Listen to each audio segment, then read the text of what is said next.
Bonjour à tous, c'est Panenka, j'espère que vous allez bien. Bienvenue dans cette vidéo consacrée à Évian-Thonon-Gaillard. Et oui, ce club qui a vu passer des joueurs mythiques de notre Ligue 1 comme Daniel Vasse, Saber Khlifa avec son but contre l'OGC Nice. Bref, tout le monde se souvient de ce petit club savoyard qui, le temps de 4 ans, s'est maintenu dans l'élite avec bien entendu son coach emblématique Pascal Duprat. Bref, l'Évian-Thonon-Gaillard, c'est vraiment cette bonne vieille Ligue 1 de 2014 avec tout ce qu'on peut attribuer à ce club-là. Encore une fois, la finale de la Coupe de France face à Bordeaux en 2013, la finale du maintien face à Sochaux en 2014, Duprat face à Hervé Renard, on s'en souvient encore. Et donc, ce club qui, le temps de 4 ans, donc, a séjourné en Ligue 1, et rapidement et très rapidement a très rapidement disparu tout simplement des divisions françaises à partir donc de 2015 et donc un déclin qui va petit à petit s'amorcer avec premièrement une descente en Ligue 2 puis une descente en National qui va tout simplement marquer la fin du club, puisque pour des raisons financières, le club ne va pas pouvoir s'inscrire en 2016 en National, bloqué par la DNCG, et donc par la suite il va y avoir un dépôt de bilan et suivi donc du licenciement de 45 licenciés et donc de l'effectif professionnel. Donc voilà, c'était ça, Évian. Et donc en 2016, le club repart sans équipe première, avec seulement ses équipes de jeunes, et petit à petit le club va se relever, et notamment donc à partir de 2017, il va y avoir un nouveau souffle qui va être donné, même si bien entendu il va falloir repartir de plus bas. Et donc pour parler tout simplement de ce nouveau Évian-Thonon-Gaillard qui ne s'appelle plus Évian-Thonon-Gaillard, mais bien Thonon-Évian-Grand Genève, eh bien, nous allons accueillir dans cette vidéo un journaliste. Bon du coup, on reçoit Alexandre Mouffon, journaliste pigiste, qui va nous parler et nous éclairer un petit peu sur la situation d'Évian. Salut Alex. Salut à tous, salut, ça va? Ouais, ça va. Pour commencer, présente-toi un petit peu, et depuis quand suis-tu l'ETG? Alors moi j'ai commencé mon tout début de carrière professionnelle en tant que journaliste en suivant l'ETG. Alors quand l'ETG a commencé en Ligue 2 puis en Ligue 1, alors d'abord j'étais supporter et après je suis passé quand même de l'autre côté en commençant en tant que journaliste. Donc vraiment moi j'ai suivi la progression à partir du moment où l'ETG est monté en Ligue 2, la montée de Ligue 2 à Ligue 1, l'épopée de Coupe de France jusqu'à la finale, et puis forcément j'ai suivi aussi la chute, et puis maintenant je suis un peu plus de loin vu que je me suis éloigné géographiquement et puis que le club s'est recomposé. Mais voilà, forcément je continue de suivre ça et tous les projets un peu sportifs, football de haut niveau en Haute-Savoie. Du coup, il y a 6 ans, l'ETG déposait le bilan et repartait de Régional 2. Et c'est Patrick Trottignon, président historique, qui est revenu en 2017 pour un petit peu remettre des jetons dans la machine. Quelles ont été les grandes étapes de cette reconstruction? C'est vrai que le projet est vite reparti. Il y a eu un petit temps quand même, un moment de flottement. Parce que c'est vrai que Évian-Thonon-Gaillard c'était un projet un peu hybride, parce qu'il y avait ce mot Évian qui renvoyait de base à la marque, Évian de Danone. Tu avais Thonon-Gaillard, ça jouait à Annecy qui était à peu près à 100 km de là, donc il fallait un petit peu recomposer tout ça. On a eu le FC Annecy qui est le club historique d'Annecy qui a un peu pris la relève dans cette partie du lac d'Annecy, et on a le projet de Thonon-Évian qui s'est relocalisé dans le Chablais qui est au nord du département, qui est bien plus éloigné géographiquement. Et on voit que le projet il a mis un peu de temps à se structurer, parce qu'au départ ça s'appelle Thonon-Évian Savoie, maintenant ça s'appelle Thonon-Évian Grand Genève. Donc tu vois que tu as une vraie volonté en fait de se tourner presque vers la Suisse et cette partie-là en fait de la région, et un peu de faire rupture géographiquement avec anciennement Annecy et tout ce qui se passait de l'autre côté de la région. Et forcément ce projet il était très rapidement ambitieux, parce que tu as des infrastructures qui sont dignes d'un club professionnel. Là le FC Annecy n'a pas de centre d'entraînement, il joue actuellement au Parc des Sports qui était le stade de l'ETG, mais voilà, le stade est aussi un petit peu vieillissant. Par contre à Thonon, tu as un centre d'entraînement qui a été refait à neuf pour la Ligue 1, et là où actuellement on a eu une équipe de Régional 2, Régional 1 et actuellement National 3 qui a joué en fait. On a des infrastructures avec des stades synthétiques, on a des vestiaires, on a tout qui a été refait à neuf, on a une académie. Donc forcément, en fait, les infrastructures étaient faites pour accueillir un projet de haut niveau. Et donc rapidement, on va avoir Ravi Truchot, qui est un homme d'affaires franco-américain qui va racheter ce club pour le positionner vers le haut niveau. Et la volonté clairement affichée, c'était de faire une montée par saison et de remonter le plus rapidement possible dans l'élite ou au moins dans les 3 premières divisions. Alors forcément, le Covid a un peu ralenti tout ça et a mis un peu des bâtons dans les roues vu qu'il y a une saison qui a été interrompue. Par contre, on est rapidement monté R2 à R1, R1 à N3 et là, du coup, actuellement, le club est en N3. Du coup, là, tu parlais de Ravi Truchot, propriétaire américain qui est arrivé. Il possède plusieurs académies, notamment en rapport avec le PSG, qu'il a un petit peu partout dans le monde, il me semble. Est-ce que ces nombreuses académies sont liées à l'ETG et peuvent amener à être liées dans l'avenir, par exemple, voir des joueurs de ces académies rejoindre l'ETG? Alors, il n'y a pas eu vraiment beaucoup de discussions à ce sujet, mais par contre, ce qui est intéressant, c'est que au centre d'entraînement de Thonon-Évian Grand Genève, en fait, il y a le centre européen du football. En fait, il y a un centre de formation privé qui s'appelle le Football International Centre d'entraînement ou quelque chose comme ça. Et donc, du coup, ce centre d'entraînement qui est privé, donc les joueurs ils payent pour y accéder, c'est des jeunes joueurs prometteurs. Et en fait, ils s'entraînent dans les mêmes installations que Thonon-Évian. Et donc là, on peut imaginer pourquoi pas un centre de détection, pourquoi pas les petites pépites qui peuvent ensuite aller basculer, gagner du temps de jeu, pourquoi pas prendre une licence avec Thonon-Évian, pourquoi pas effectivement imaginer des passerelles. En tout cas, effectivement, Ravi Truchot a plusieurs antennes au niveau du football, notamment aussi aux États-Unis, à Miami. C'est quelqu'un qui aime le football, qui connaît le football, ça reste un homme d'affaires. Et forcément, des fois, tu cherches peut-être à fructifier, à affiner ton projet pour justement essayer que tous tes projets tirent dans le même sens. Du coup, pour parler un petit peu de l'équipe en N3, Évian est premier avec, il me semble, une dizaine de points d'avance.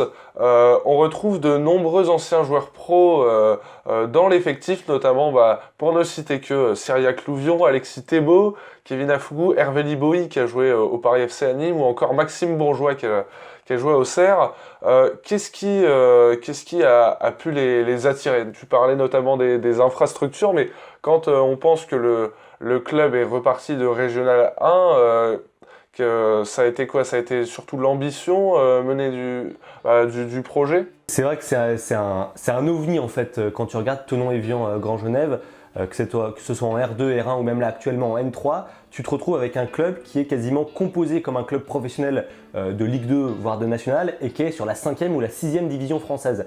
Donc compliqué d'attirer des joueurs, mais malgré tout tu as un projet solide avec un propriétaire, donc financièrement ça peut être déjà intéressant. Je pense que tu peux attirer déjà sur le côté pécunier des joueurs pros ou d'anciens pros. Les installations, je disais, dignes d'un club professionnel. J'en parlais parfois avec d'anciens joueurs ou des joueurs actuels qui me disaient que même dans les anciens clubs où ils étaient, que ce soit en Ligue 2 ou en National ou même en Ligue 1, parfois à Thonon-Évian, c'est même mieux que dans certains clubs. C'est vrai que les infrastructures sont vraiment tip-top, quasiment flambant neuves. Et puis, il ne faut pas oublier que malgré tout, il y a aussi un cadre de vie qui est assez exceptionnel. On se trouve dans le Chablais, en Haute-Savoie. On est allé quasiment au bord du lac Léman. Donc, que ce soit un cadre de vie pour la famille, pour les enfants, avec les écoles, ou même pour aller se promener. Voilà, il y a plein de choses en fait à faire et à attirer pas mal de joueurs. Donc, c'est vraiment un projet qui est assez bien pensé, qui hérite donc des spécificités du territoire, des structures qui existaient déjà et forcément financièrement d'un projet qui a de l'argent.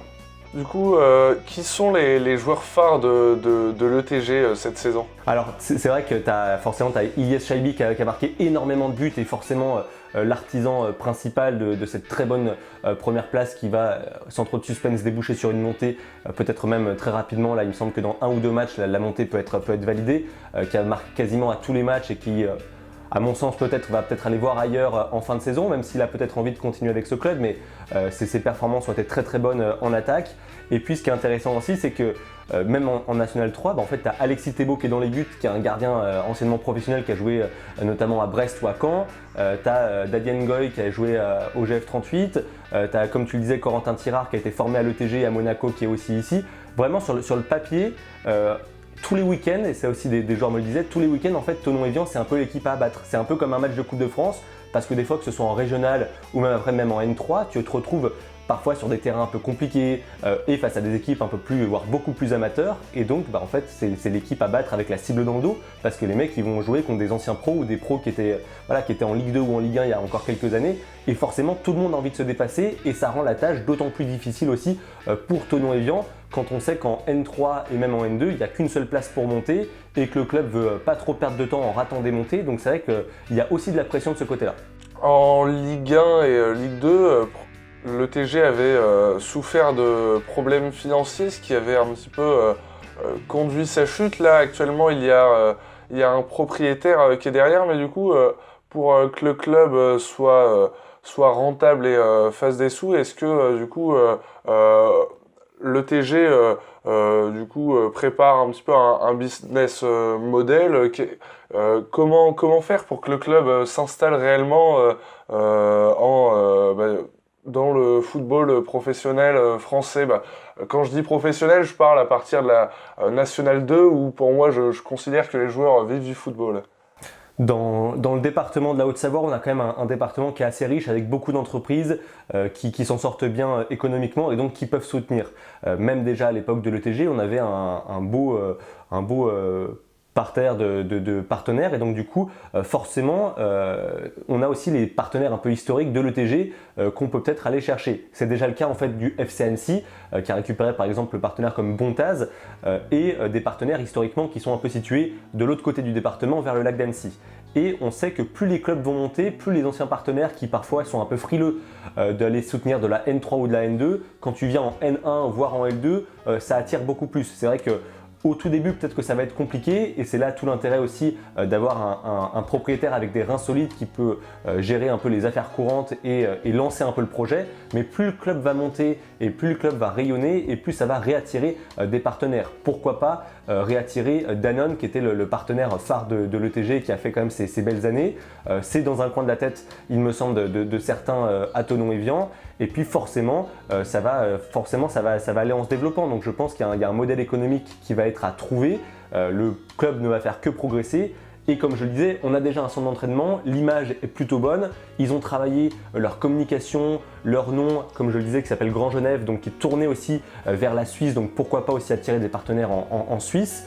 Et puis il y a aussi l'accompagnement des pouvoirs publics. Ça a été un peu compliqué à Annecy, comme je le disais, avec un manque de son entraînement, le stade qui est un petit peu vieillissant. Là, apparemment, du côté des mairies au bord du lac Léman, notamment à Thonon, on parle d'un nouveau stade d'athlétisme et surtout on parle d'une rénovation du stade historique de Thonon-Evian, Joseph Moina, qu'on pourrait rénover. Donc on peut imaginer un nouveau petit stade de 10-15 000 places dédié au football, quasiment neuf, qui serait bien rénové. Et là, pourquoi pas, ça serait porteur. Parce que ce qui a toujours aussi un peu joué en la défaveur des projets sportifs en Haute-Savoie, c'est les installations qui étaient un peu vieillissantes. Du coup, j'avais une question un petit peu réservée à ça, c'est le fait que du coup l'ETG a un petit peu souffert en Ligue 1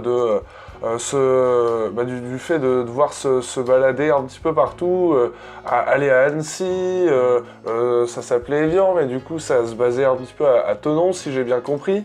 Est-ce que du coup il y a cette volonté d'avoir, du coup, tu le parles, son propre stade et de développer un ancrage encore plus local? Sachant que du coup en Savoie, il y a également le FC Annecy, comme tu l'as dit, qui joue en National 1 et qui est, ou en tout cas va monter en Ligue 2. On a vraiment, depuis la chute de l'ETG, on a eu la volonté de réaffirmer des identités. Là où Evian-Thonon-Gaillard était peut-être parfois un peu hybride, mais ça a rassemblé tout le monde, là forcément on s'identifie beaucoup plus à un territoire. Alors on avait à l'époque déjà les puristes de l'ETG qui se revendiquaient donc de vers Thonon et pour eux voilà c'était là le cœur du club et ce qu'il est toujours. Hein. Mais forcément, moi qui habitais à Annecy, on s'est aussi réapproprié le club quand l'ETG est venu jouer à Annecy, on le voyait s'entraîner devant nous, on le voyait jouer, donc forcément ça a plu aussi à ces gens-là. Ensuite, quand l'ETG a disparu, forcément, Thonon-Evian est reparti au nord du département et on a Annecy qui a pris la place dans le stade d'Annecy. Et là, en plus, Annecy a progressé et s'est développé plus vite que Thonon-Evian. Ils avaient un peu plus d'avance. Et là, forcément, on a une scission, mais qui est logique. On a soit d'anciens supporters de l'ETG qui se sont raccrochés au FC Annecy, et parce que le FC Annecy, ça reste forcément la ville, enfin le club de la ville de la préfecture de Haute-Savoie, qui centralise un petit peu tout ça. Ça peut même rayonner sur les alentours. Et puis on a ceux qui pensaient beaucoup plus au cœur historique de Thonon, qui sont dans le Chablais, qui sont dans une autre zone du département et qui va rayonner là aussi. Et comme je te le disais, une nouvelle fois, cette volonté de se tourner vers la Suisse avec ce nom Grand Genève qui n'a pas été pensé au hasard, avec l'emblème qui n'a pas non plus été pensé au hasard, parce qu'on se rappelle en fait qu'à l'époque aussi d'Évian Thonon Gaillard, il y a eu cette volonté à un moment d'aller jouer à Genève. Plutôt que jouer à Annecy, on avait demandé une dérogation pour aller jouer à Genève, qui avait été refusée parce qu'on ne pouvait pas jouer la Ligue 1 ou la Ligue 2 dans un stade à Genève qui était hors de la France. Mais malgré tout, il y a toujours eu cette volonté de se rapprocher de la Suisse. Donc vraiment, on a deux projets distincts. Et on n'oublie pas non plus, encore plus loin dans le sud du département cette fois-ci, on a aussi le GFA Rumilly-Vallière qui est en N2. Donc l'année prochaine, grosso modo, on aurait potentiellement, sans trop m'avancer, Annecy en Ligue 2, Rumilly et Thonon en National 2. Sportivement, du coup, quel avenir la saison prochaine pour le TG? Il va y avoir du mouvement ou on souhaite conserver cette base d'effectifs? Forcément, ce qu'a fait le rapide succès de Thonon-Évian, c'est d'avoir des pros qui viennent encadrer ce groupe de pros ou d'anciens pros. Donc je pense qu'on va quand même essayer de garder cet ADN-là. Alors forcément, tu as un petit peu moins de joueurs formés au cru, tu as moins de joueurs purement au Savoyard. Mais en fait, quand tu veux faire grossir très rapidement ton projet, tu es obligé d'avoir un peu cette stratégie-là. Donc ensuite, à voir sur le moyen terme comment ensuite le club va essayer de se relancer et utiliser un peu des joueurs formés en Haute-Savoie. Ce que Annecy essaye de très bien faire, mais forcément là pour accompagner le club et monter très vite et forcément viser la première place de National 2 l'année prochaine parce qu'il n'y aura pas d'autre choix que de cette place-là pour monter en National, Thonon va forcément avoir besoin de beaucoup de joueurs d'expérience qui ont connu le haut niveau pour aller choisir cette montée. Ensuite, on va voir comment va se passer le mercato. Est-ce que voilà, les gros joueurs qui ont performé, comme on parlait de Ilyes Chaibi, est-ce qu'il va rester au club? Il va falloir trouver forcément des joueurs parce qu'on voit que cette saison, malgré tout, il y a eu quelques petits points d'accroche. Ça n'a pas non plus été une saison où Thonon a tout dominé de la tête et des épaules. Comme je te le disais, parfois c'est forcément l'équipe à abattre, donc les équipes se donnent à 1000% contre Thonon et donc forcément parfois c'est un peu compliqué. Les stades sont pas toujours évidents et les pelouses non plus. Donc forcément c'est pas toujours un long fleuve tranquille et c'est pas parce que tu mets plein de joueurs pros, un projet un peu, tu vois, un peu à la PSG, c'est pas parce que tu recrutes que des stars, peu importe où tu joues, que ça va être facile. Parce qu'en face de toi, surtout à certains niveaux, malgré tout les cartes sont quand même bien redistribuées. Donc va falloir faire gaffe. Après je pense que le projet est quand même bien accompagné et pour eux ils n'ont pas envie de perdre du temps. Donc pour moi il faudrait viser aussi la montée l'année prochaine et forcément ça va aller de pair avec le mercato. Sachant que durant le cours de saison ou début de saison, on a eu le départ de Patrick Trottignon qui était le président historique de l'ETG qui chapeautait donc Thonon-Évian et qui est reparti donc sur son club aussi historique de Châteauroux qui a raté là aussi la montée cette fois en Ligue 1 mais en tout cas voilà enfin en Ligue 2 et donc il y a un projet qui est encore pas qui est balbutiant mais en tout cas le projet est encore en train de s'affiner, qui va encore s'affiner dans les années à venir mais en même temps ils n'ont pas envie de perdre du temps donc c'est du court terme, du moyen terme, du long terme tout en même temps sachant qu'il va falloir très vite remonter. Après, il ne faut pas non plus brûler des étapes. Je pense que si le club arrive déjà assez rapidement en national, ça sera une bonne chose. Et puis non plus, faut pas non plus oublier que l'ETG en Ligue 1, ça a été certes une parenthèse merveilleuse, mais c'est un petit peu exceptionnel. Là, que ce soit pour le FC Annecy, s'il arrive à monter en Ligue 2, et même si Thonon arrive à terme à monter en national ou en Ligue 2, j'ai envie de dire pour le bassin de population et pour les villes que ça représente, c'est très bien d'être en Ligue 2. Il ne faut pas forcément imaginer qu'on va aller en Ligue 1, qu'on va aller jouer des Coupes d'Europe, peut-être pourquoi pas un parcours un peu sympa en Coupe de France comme ça peut être le cas avec l'ETG. Mais voilà, il faut aussi rester lucide. Ce qu'a fait l'ETG a été assez exceptionnel. Est-ce que ça se ferait encore aujourd'hui ? Je ne sais pas, j'en doute peut-être, mais en tout cas, il faut rester lucide et les projets peuvent très bien survivre en Ligue 2 dans un championnat qui est professionnel. Pourquoi pas en Ligue 3 prochainement avec la volonté de la LFP de professionnaliser aussi le championnat national. Donc honnêtement, il y a de belles choses à faire dans la région.